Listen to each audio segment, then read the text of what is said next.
thank you very much, parents who have attended this online webinar. As I say, we are recording this, so please make sure you keep your microphones muted and these type of things. We're going to be sharing with you today our latest kind of partnership with Statutory, which is an online learning tool for our Key Stage 2 students. Now, I'm not going to give you too many details because we have our friends over at Statutory here to share with you just how this specialist software works, how it's going to have we feel it's going to have a really positive impact on both the learning in school, but also how children can take this learning home with them and impact on the home learning as well. So I'm really excited about this. We've been working with Statutory since the beginning of the year now. We trialed it and used it quite a lot during remote learning, and we saw such an impact on how on that period of time, and we feel that it's going to only enhance the learning even further now that children are back in school, and particularly allow for our remote learners and our face-to-face learners to have some kind of consistency in terms of what they can continue to do at home and how that learning will impact on what's happening in school as well. We talk about blending learning and the idea of children not just learning in school, but learning wherever and whenever. And for Statutory, I think this is one of the key tools that will really help that happen and allow you as parents to be really involved in this process as well. So I'm going to hand over to our friends from Statutory. I believe we've got Troy and Charles who are here to share all the information about Statutory and how it will operate. If you do have any questions, pop them in the chat, as we've just said, or in the Q&A. And if it is about how Statutory will operate at WEC, at the Academy, then I'll be happy to answer those questions. But equally, if it's about the actual technology and the software, then we will then our friends from Statutory will be able to share that information as well and answer those questions. So I'm going to stop talking now. I'm going to hand over to our experts over at Statutory who'll share with you much more details about this fantastic development at James Wellington Academy Arcare. Great. Many thanks for that, Ben. A really nice introduction, and thank you all for taking time out of your day to listen to us. My name's Charles Wood, and I'm the Head of International at Statutory Tech. I've been at the company for just over 3 years, and I've worked in the education space for coming up to 10 years. Prior to that, I was with the Bush Foundation in New York, helping to develop adult literacy applications. I was really drawn to the work that Statutory Tech were doing in the adaptive and personalized learning space, which is why I joined 3 years ago. We also have my colleague Troy here. Troy, do you want to introduce yourself? Yeah, totally. Hi, everyone. So my name's Troy, and I'm a Senior Partnerships Manager here at Statutory. So my role, I take care of all of the subscribed schools to Statutory, with GEMS being one of them. So I help our schools, work really closely with them to make sure they've implemented it and support them with their implementation and any support queries that they have. Great. And so today we're just going to introduce the company, introduce what we do, who we are, what drives us, and then we're going to get into the technology in a bit of detail and have a look at what your children will be seeing, what the platform does, but crucially, what's sitting behind the scenes. So looking at the type of technology that we're using, but also looking at the areas of research that we've done, particularly around areas of metacognition and neuroscience, as I think that'll be a really interesting insight into the specific product developments that we've done. So let's just talk firstly a little bit about the company, and hopefully you can all see my screen. Please shout if you don't. Statutory, we're an edtech company based out of London. We've been around for about 8 years now, and we're founded by a really inspirational lady called Priya Lakhani. And Priya is driven by this mission that she wants to level the playing field for quality and personalized education being brought to every single child in every corner of the globe.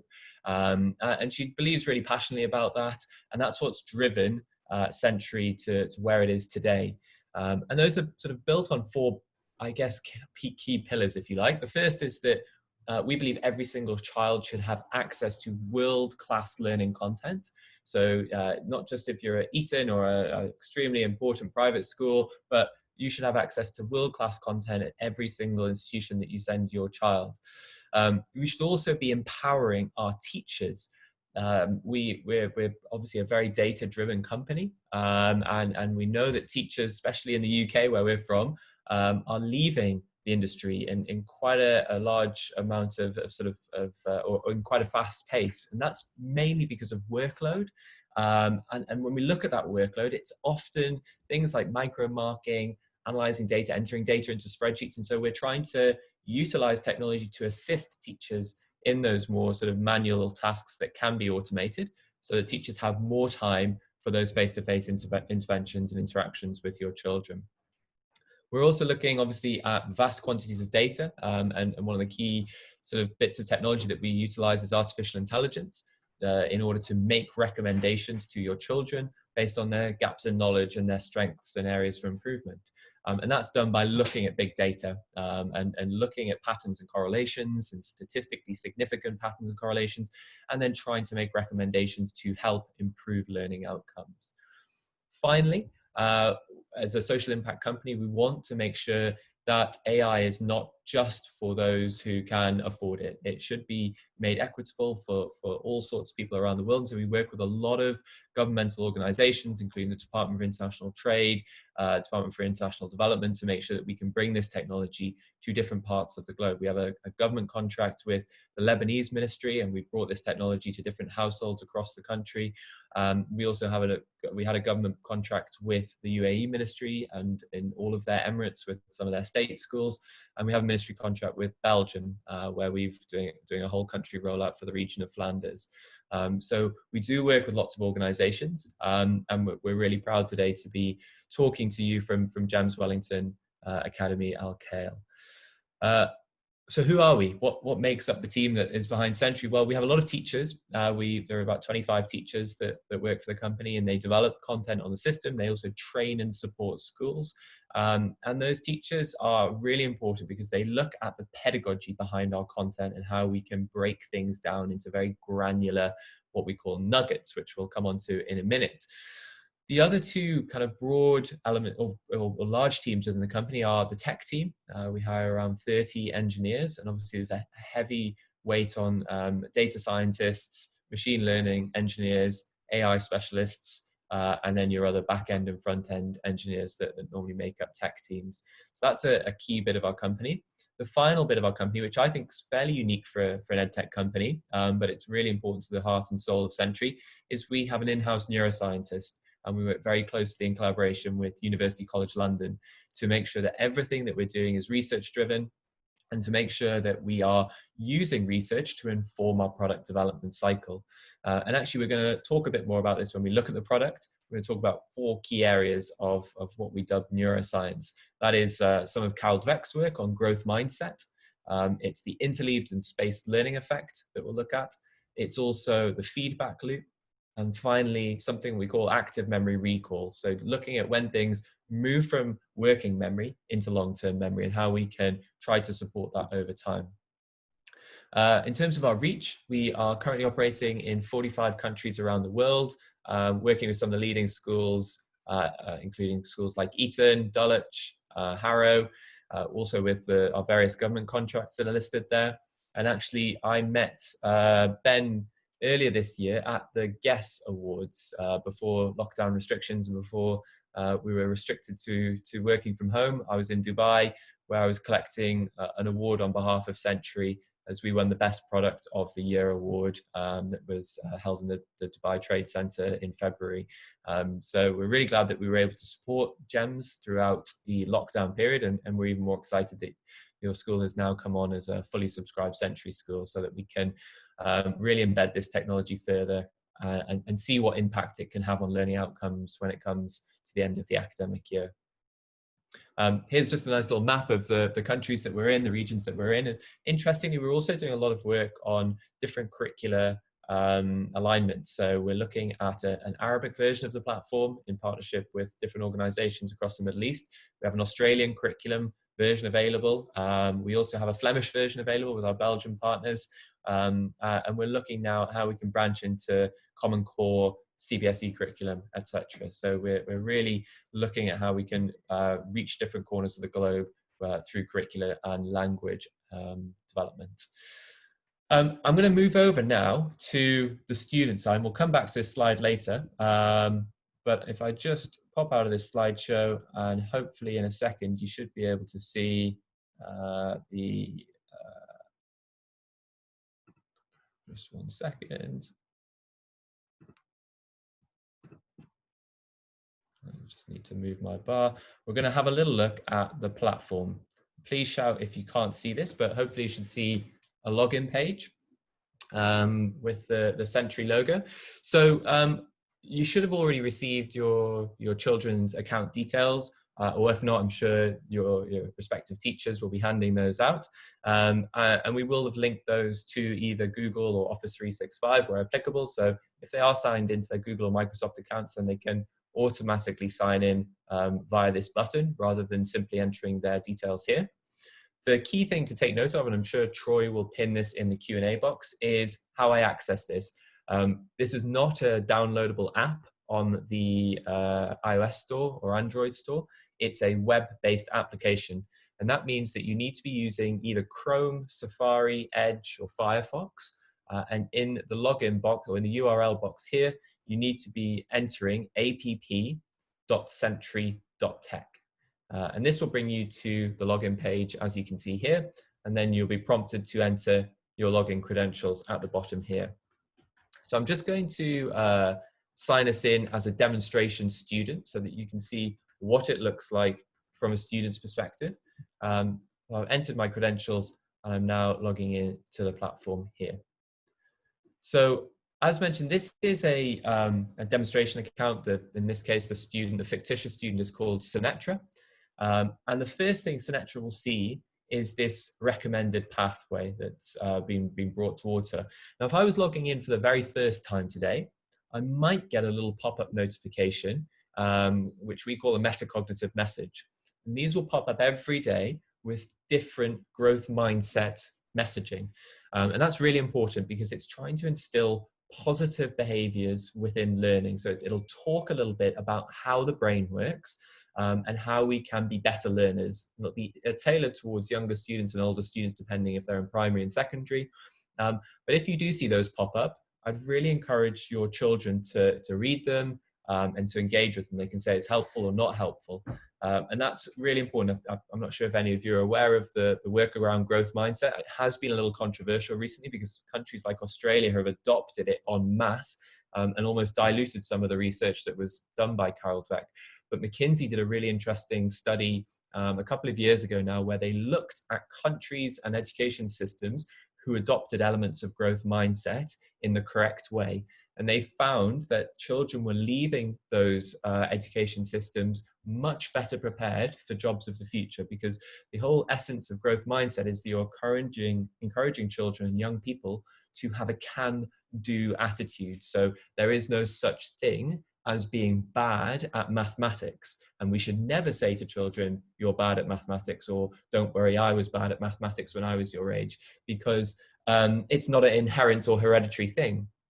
Being bad at mathematics can be overcome through the right support, through the right teaching, and that comes from the home and from school. So if you do see those messages, please do read them and encourage your children to read them as well.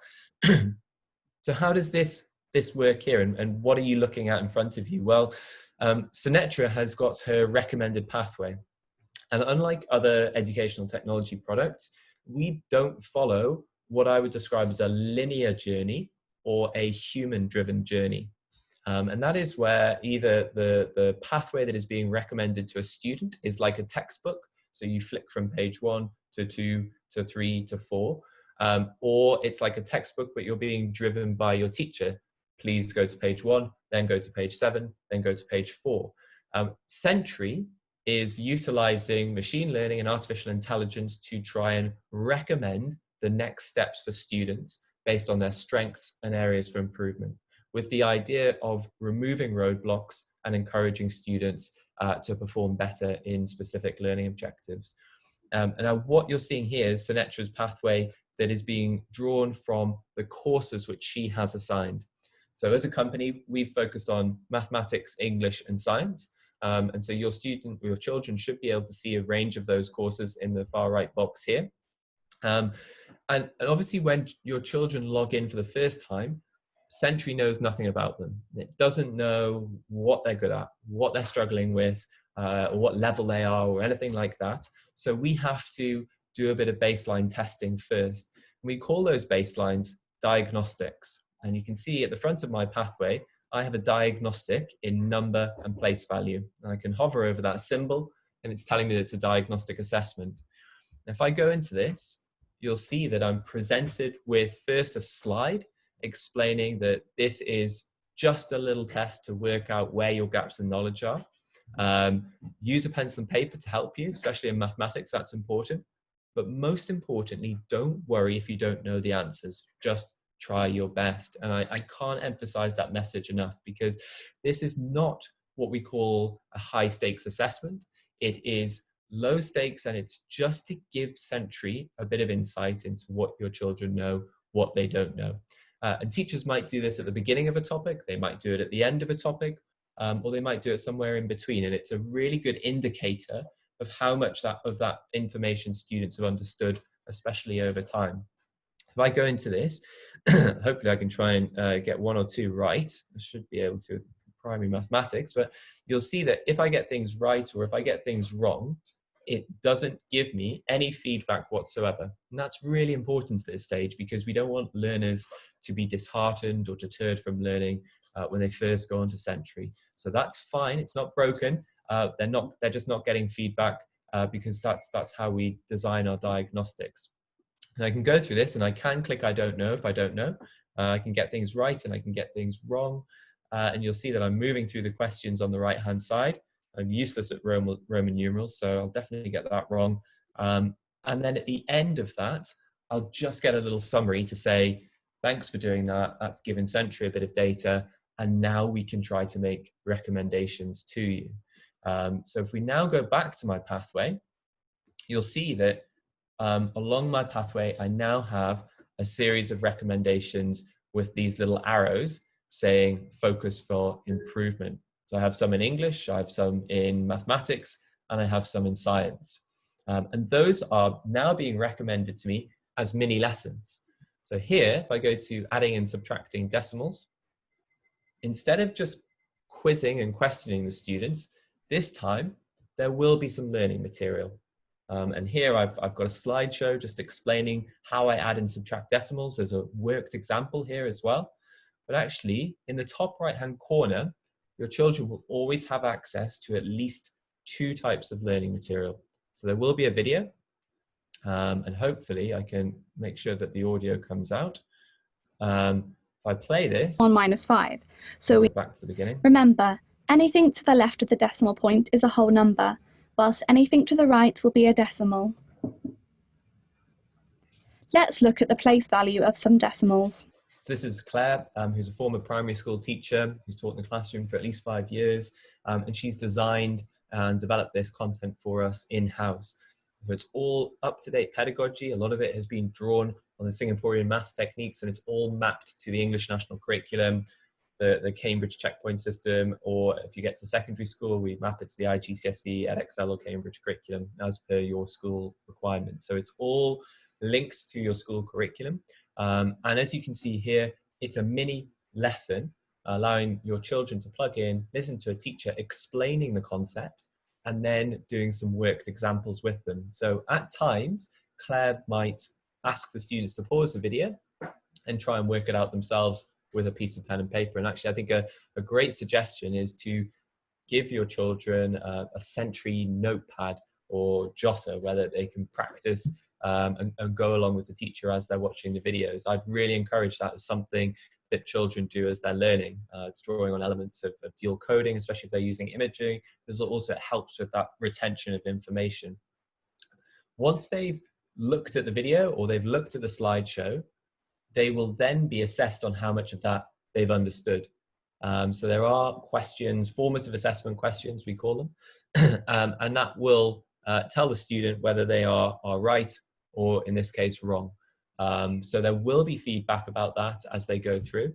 And if we actually will have a look at a different subject just to change it up, if we have a look at some science work on variation, you'll see that it's exactly the same format. There'll always be a piece of content, so a slideshow at the beginning, walking through variation in this instance, but also in this case, we've got two different types of videos. So we've got a chaptered video.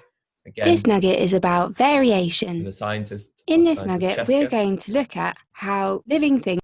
And then at the end, there will be some formative assessment questions, and they come in different types. So there'll be exact answer, multiple choice, drag and drop, ordering questions. And what we try to do here, where possible, is if students get something wrong, rather than just giving them the right answer, we will try to give them a little bit of feedback about where they're wrong. And this is the second really important point, and it's linked to something that we call the feedback loop. Often, as teachers, it's very difficult for us to give immediate feedback, especially if we're doing homework activities or we have 30 children in front of us. And that's no criticism of teachers. It's just very, very difficult to give individual feedback to 30 children in a timely manner. What we're doing here is we're trying to give students a bit of feedback about why they're wrong, so that it can help them understand what mistake they made. So if your children see some feedback, they get this little nudge, again, encourage them to read that and take it on board, because it will help them understand where they've gone wrong. The other thing to note is that as I'm moving through these questions, I can always, at any given time, go back to that learning material, any of the learning material, and I can use it to help me answer the questions. So actually, if I've forgotten how to spell that word, then I can go in here, check my spelling before returning to this question. The word is offspring. Offspring inherit characteristics from each of the parents. Entering that there. Now, is that cheating? No, it's not. It's part of learning. This is not a high stakes assessment. And so a really important part of learning is using information in order to answer questions, because that helps with our long-term understanding and retention of information. So do encourage your children to flick between questions and materials when they're unsure, rather than just guessing.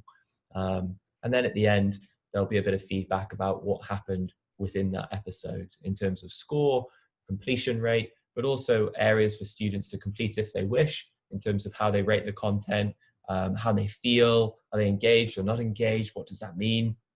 And crucially, they have a try again button.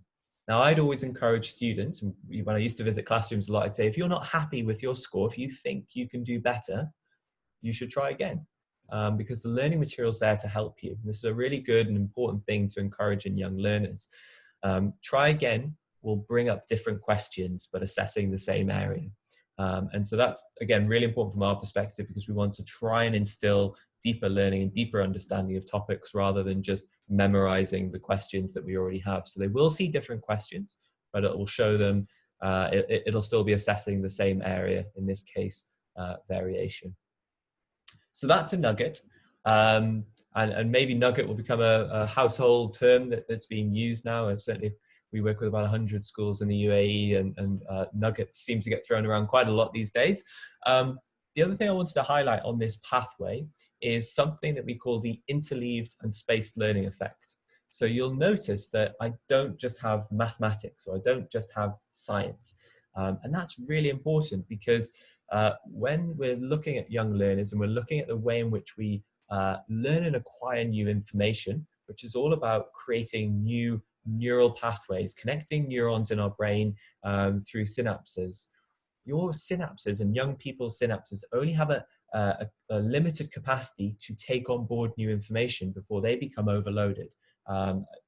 You often feel it's often referred to as learning fatigue. I feel it as an adult. If I try to learn, something that I haven't been exposed to previously, there's only so much I can do before I become a little overwhelmed, and actually I need to have a break, or I need to move to something else.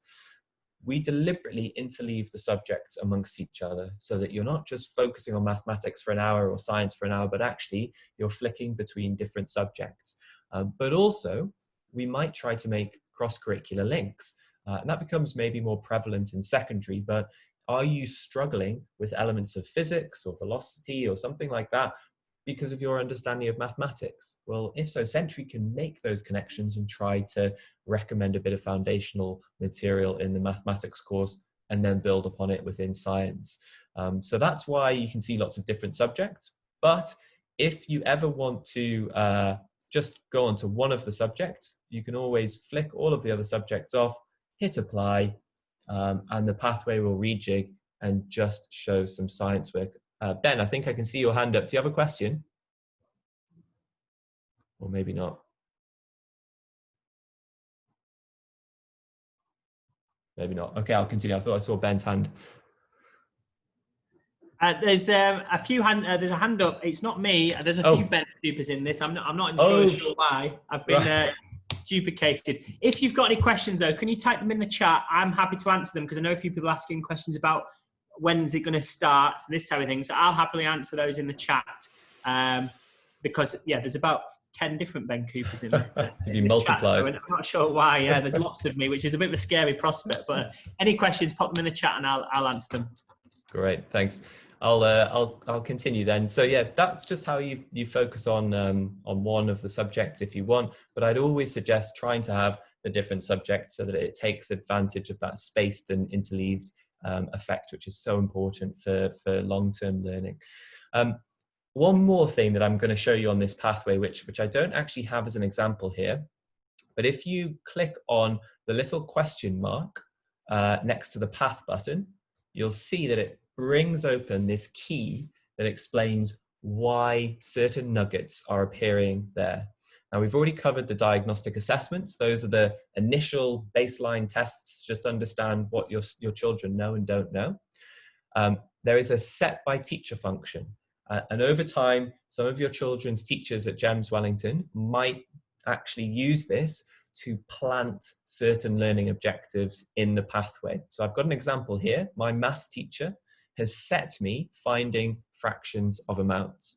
So that has come from my teacher and they've recommended it, maybe because that's a topic they'd like me to practice, or maybe because it's something that we're going to cover soon, or maybe it's something they're just seeing if I've remembered that information from last week. So do look out for the set by teacher symbol, and that will have come directly from some of your teachers.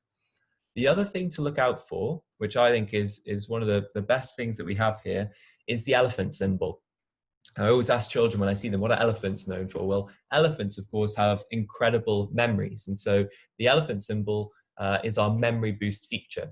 And this is looking at a really interesting bit of research called active memory recall. And someone called Ebbinghaus, who had this incredible bit of research looking at what we call the forgetting curve. And I'll briefly explain to you what that is. That is looking at how things move from your prefrontal cortex, your short-term memory, into your long-term memory. Now, we know it's really important for that transition to happen, because if it doesn't move into our long-term memory, then we're unable to recall that information over time or at a later date. And we all know that that's incredibly important for high-stakes examinations, or indeed life in general. Being able to recall information is super important. Your working memory only has limited capacity to hold information, and things like sleep and breaks and other activities help things to move into your long-term memory, but also practice.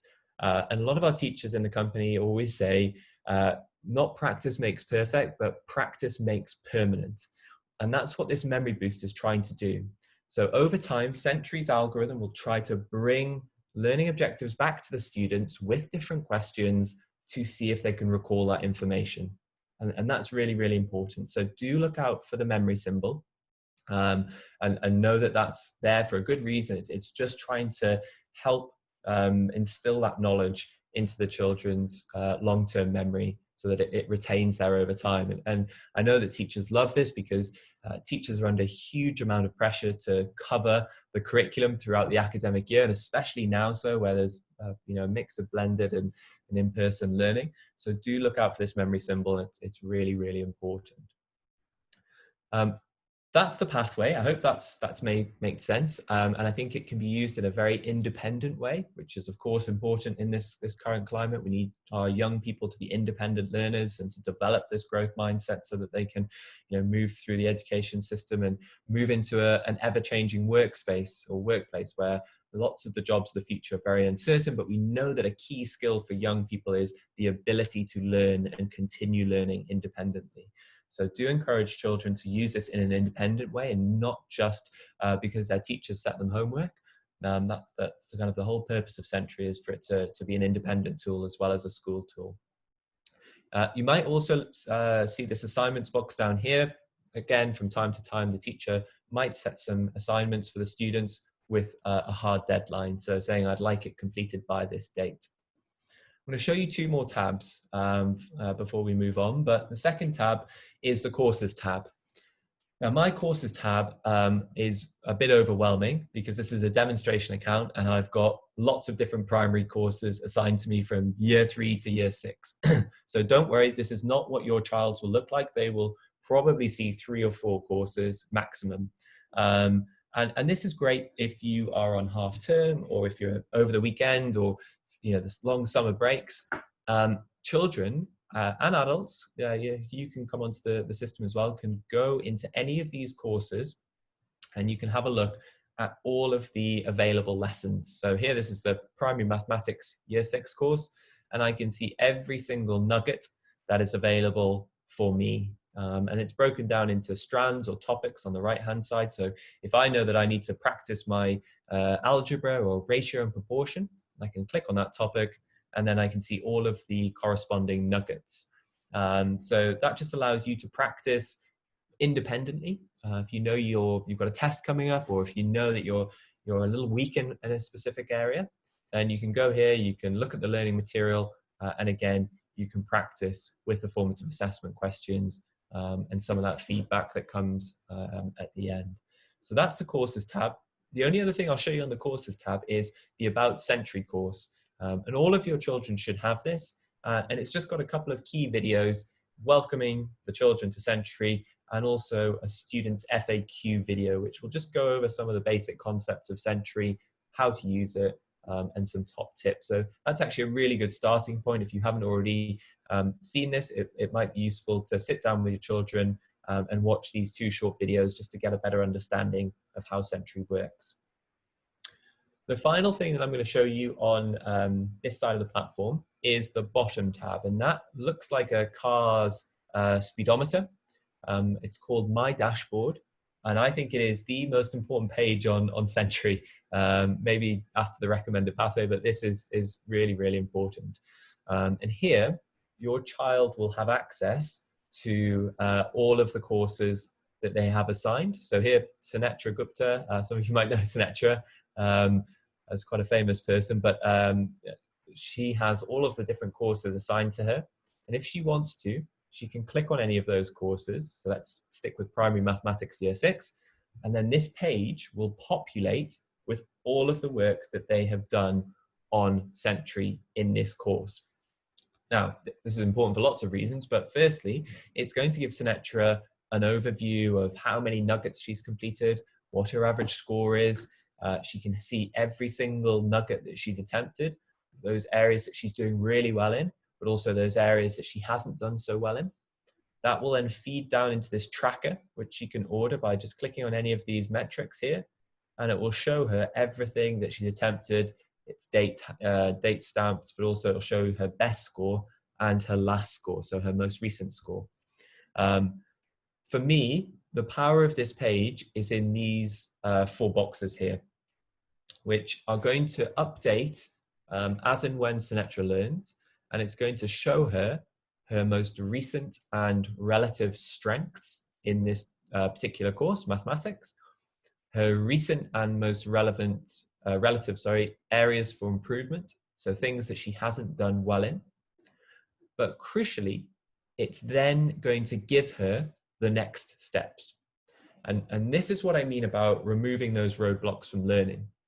Because often if your children are learning something at home, or if they're doing some homework and they get stuck, what's their first port of call? Well, they might come to you as their mum and dad and say, how do I do this? What do I do?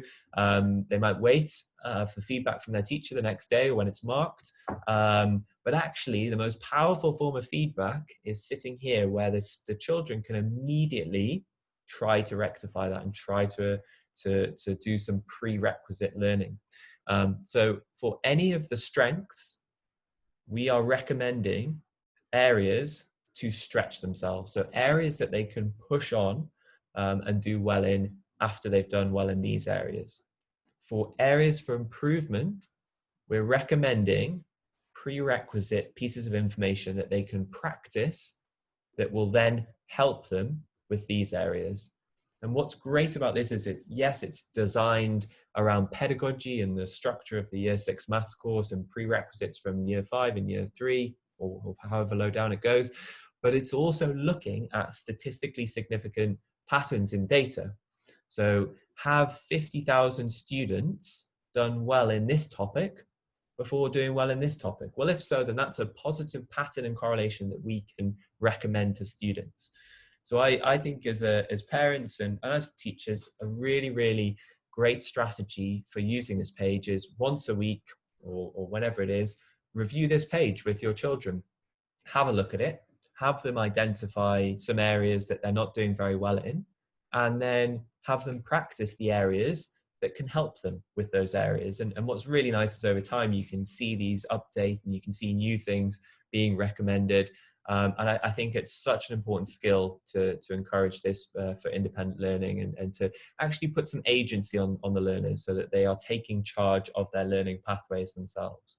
So yeah, all of the subjects that they have assigned will be here, and they can flick through the different courses and have a look at what they need to work on or what they need to practice over the course of the year. So that is the student side in most of its entirety. There's a few more things there, but I'm not going to go into those today. The other thing that I just wanted to highlight to you, and I'm sure Troy will pop this in the chat box as well, but if you want to, on our website, if you click this URL here, it contains a bunch of useful documents for your perusal or for your use. So there is a parent and guardian guide to Sentry, which you can download and take a look at. There's also, I think for this audience, the primary student user guide, which we can just have a quick look at here. It's a fantastic PDF, which just goes through the absolute basics of Sentry, explaining all of those different tabs and explaining what things are in a really clear and concise way. So if you want to, you can download this, and it's just quite a nice reference document that you can use when you're learning, when using this tool, sorry, I should say. So please do download that. I know Troy has popped this in the chat box. And yeah, I think I'll pause there. And hopefully there are some questions. Hopefully, you're excited to get started. I can see that someone's already really keen to get going, but yeah, I hope that's been useful, and please do ask any questions you want about the software or about the research. I'm more than happy to build upon that where I can. Thank you, Charles. That's really helpful.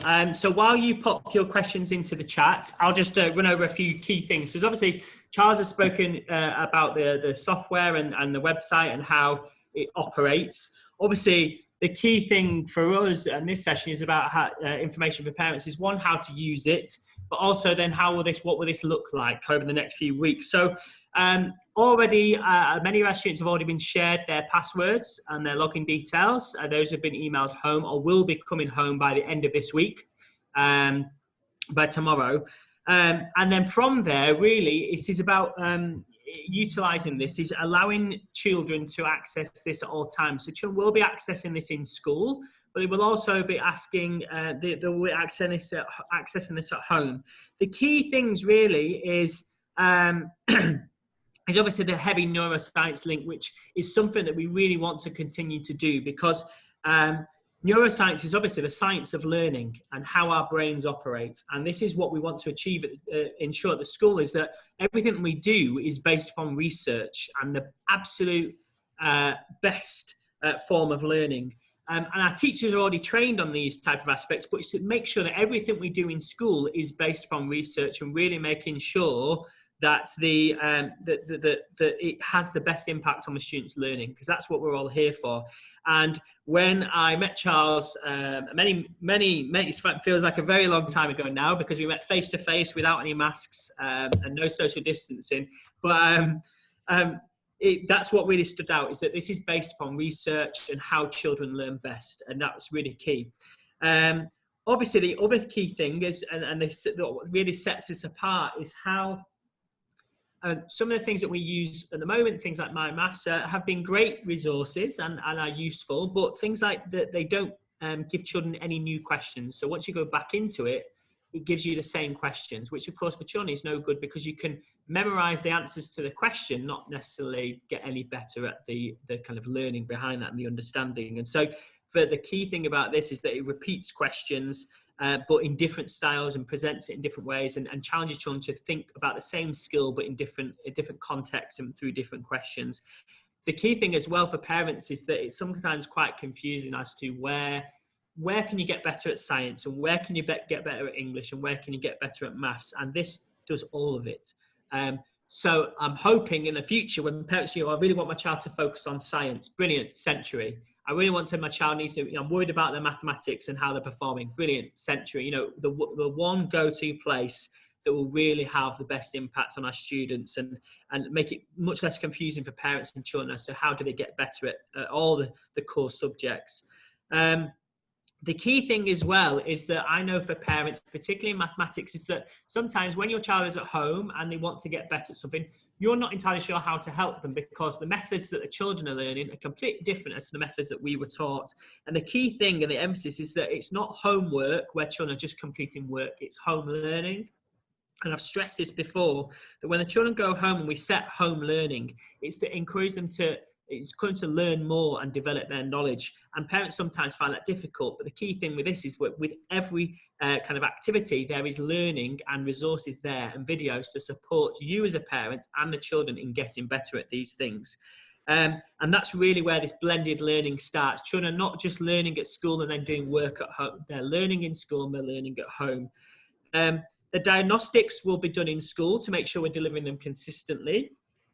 But once those diagnostics complete, that learning and that pathway is set, so the children can access that and will access that both in school during lessons and at home. So if you want to, get your children on to Century for half an hour at the weekend to practice a few bits and pieces, you'll know full well that whatever they're practicing is the most relevant topics for your child at that very time, because of this nature of automated intelligence and planning individual pathways for students. And so the hard work for parents is almost done for you. What does my child need to do next? Well, Century will allow you to do that. And of course, our teachers will input that as when they're setting tasks and setting kind of pieces of home learning. But if you want to do extra, Century can provide that to me. And this is why this stood out to me.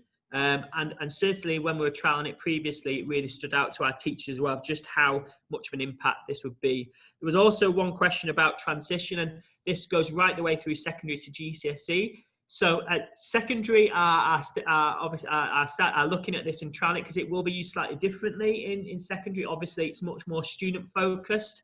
And they're just starting to trial it with their GCSE groups and some other groups of students. But the idea is when this is fully in place, our Key Stage 2 children, when they get to year 6, will just continue on Century as normal all the way through secondary. And so for transition, it's going to play a really key part in allowing that data and information to be passed from our primary section over to a secondary as well. So as you can probably tell, I'm quite very excited about this, and the fact that this is kind of one product that can make everything, more effective, and hopefully as parents you are as well.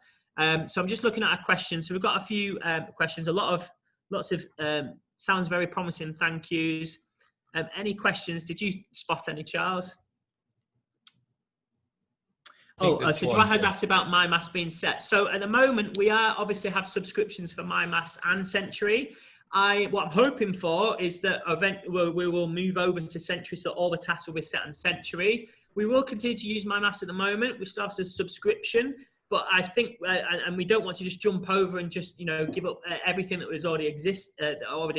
But over the next few weeks and certainly a few months, we'll look at how effective My Maths is compared to Century, and then we'll make a decision, because what we don't want is for things to be confusing as to where parents go to get better at maths, and where you find your home learning, and where you can, what can you can use to support your children at home. If we've got too many things, it becomes very confusing. So we'll look at how parents use each application and each piece of software, and then we'll review and make it clear as to what we're going with in the long term. Hope that answers your question, Joaha. Charles, anything else? I haven't seen anything else. Just again to a couple of courses which I didn't mention, which have been released, which are maybe for upper primary. We also have some verbal and non-verbal reasoning courses for the sort of 11 plus range, which are again incredibly useful for practicing those types of questions. So depending on which teachers are going to be using those will be available. And we will continue to build up our content offering. That's the plan with Century. We want to offer more courses in the future. We're really excited about the work in the Middle East. And my pipeline dream is to have Arabic A and Arabic B on there at some point. When that will come, we're not sure, but we know that it's in huge demand, and we'd love all of those subjects to be available in one place for your learners. So just to know there will be more coming. It's just a matter of just time for us and capacity. Yeah. There's a few questions here. So the name of the app, so just to be clear, there's not an app, so it's not on the App Store. It is a kind of website app, web-based app. So you have to access it through a browser. And of course, the name is Century. It's on the screen here. So that's the name of the application. Charles, could you just give us a bit more information? If children want to work on their spellings, how can children do that via Century? Yeah, great question. It's probably easier if I actually show you. That's probably the best thing. Let me just share this. So I'm in full screen mode at the moment. Hopefully you're able to see the Century pathway again. So for spelling, we categorize spelling with spelling, punctuation and grammar, or SPAG for short. And we have Year 3 SPAG, Year 4 SPAG, and a Year 5 and 6 SPAG course. So these, depending on how old your child is and which year group they are in, they will have one of these courses. And they will also feed into the pathway. So they'll be there anyway, and they'll have the diagnostics and they'll have recommendations. But all of those courses are full of lots of different activities and thousands of questions to help support with spelling. So if we go to any of these statutory spelling assessments at the bottom here, you'll see that what we've done is we've embedded the teacher's voice within some of the questions. So here's a spelling test, and actually they'll have little videos which will... The word is decide. We need to decide what to eat for lunch. So in this case, it's Tori reading out the word decide and actually placing that word within a sentence, so contextualizing it, and then all self-marked, lots and lots of practice bank questions in here for students to be able to utilize. So yeah, they'll be able to practice that in the pathway, and they can also practice that in their courses page with one of their SPAG courses. The other element where they'll get tested on their spellings is in any of the science courses. So we're being able to spell scientific words is obviously important and part of the English national curriculum. So there will be spelling tests as well embedded within some of the science nuggets. Similar kind of view. There'll be a teacher reading the word out, and the children will have to type it into the exact answer box. Super, thank you very much. And then a similar question about mental maths, how that's integrated into the system.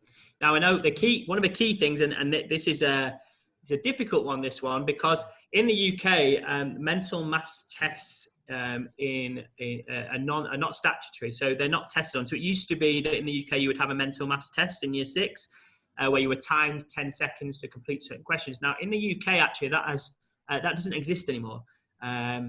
So the children are not timed for their mental maths accuracy. They have arithmetic assessments, which is a timed long-term assessment in terms of 45 minutes to complete the arithmetic paper, but they're not timed of how quickly they answer each question. Now, KHDA's assessments, the GLs, do ask the children and do give them mental maths questions. So they're timed 10 seconds to answer simple kind of arithmetic questions. So there is a bit of a contradiction there with what KHDA expects and what actually happens in the UK. And so as a school, it is quite challenging to try and find a balance between the both. But Charles, I don't know, what suggestions would you have in terms of how Century would utilise this? Yeah, so we've got some we've got an arithmetic and a multiplication table courses here that are available, and again the emphasis on these courses is on the assessment element rather than the learning material element. So whether your child has these assigned to them, they can go on to any of these, and if we look at, let's say, place value, you'll see that there are lots of questions and practice banks. Now, what we don't have at the moment is a timer. So they're not timed. In the background, though, it is timing it, and it is presenting that time to the teachers. So depending on the teacher's strategies, whether they're doing it in the classroom or whether they're doing it via a Zoom lesson, teachers will be able to monitor the time. And if they've said, you get a minute on this and that's it, or 10 minutes on this or whatever, that will be monitored by the teacher. And I think if you're doing this at home with your children, again, if one evening you want to practice the mental maths, you could monitor it at home.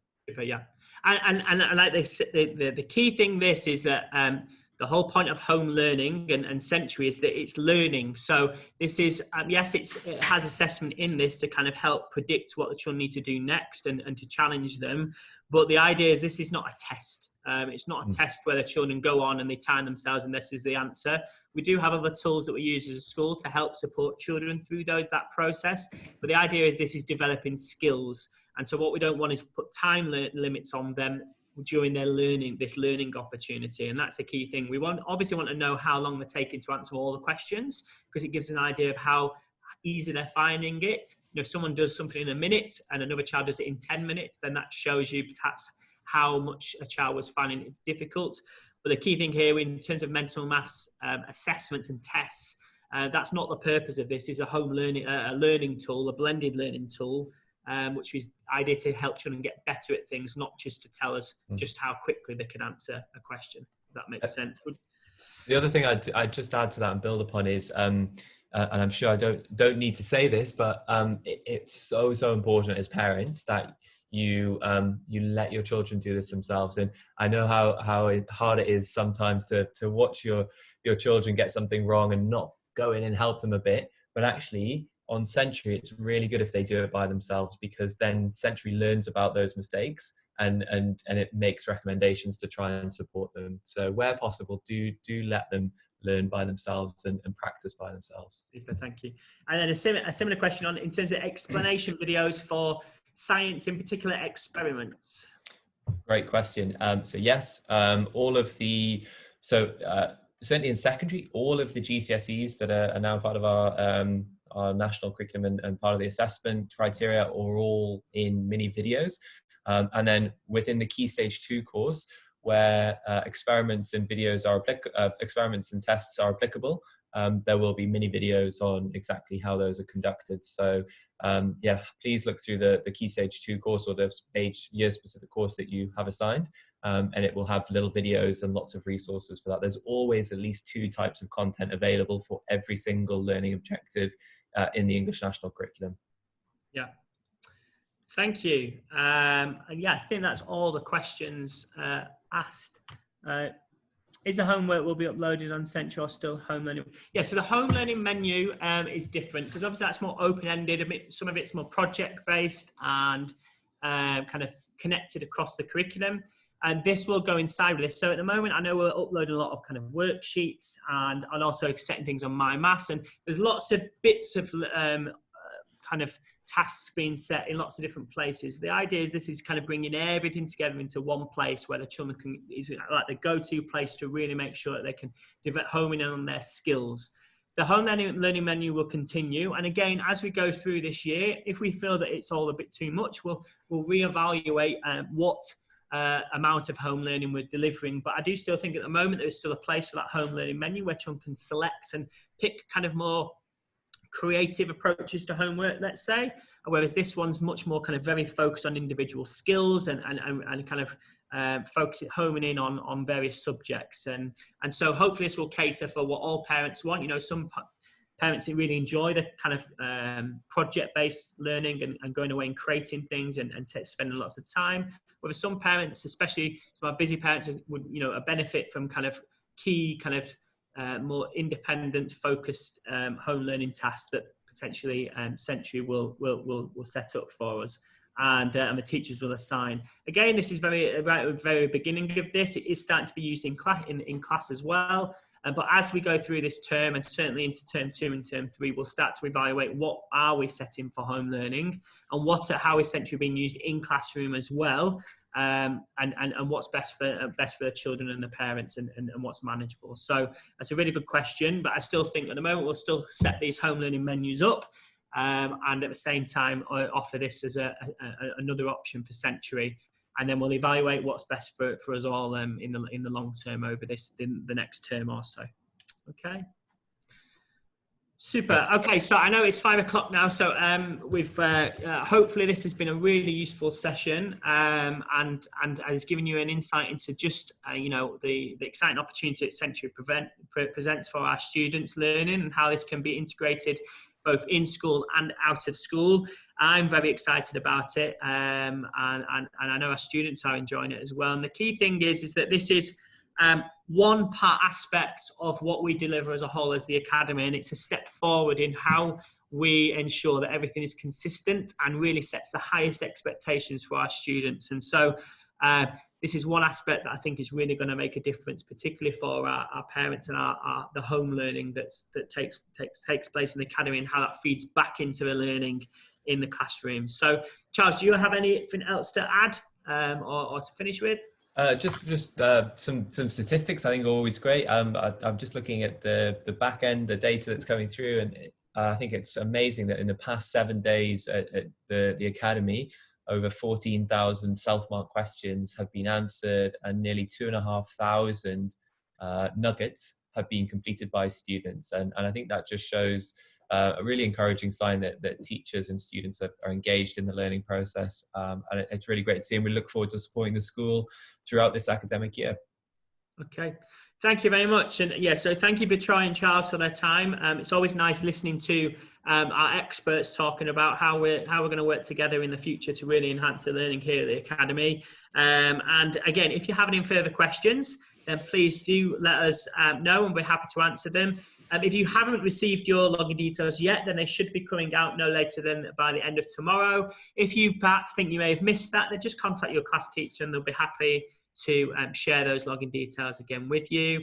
And other than that, yeah, like I say, if I don't see you, have a really good weekend when it comes at the end of tomorrow.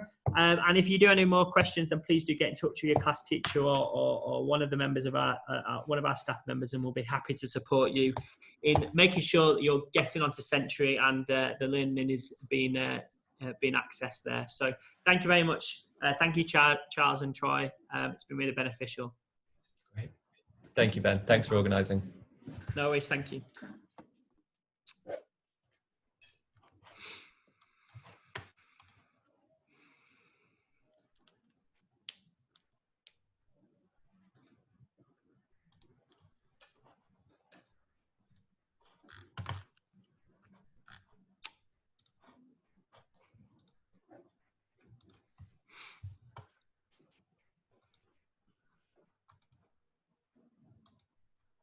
Trying to work. We've recorded that, right? Haven't we? I think, or have you recorded it, Ben?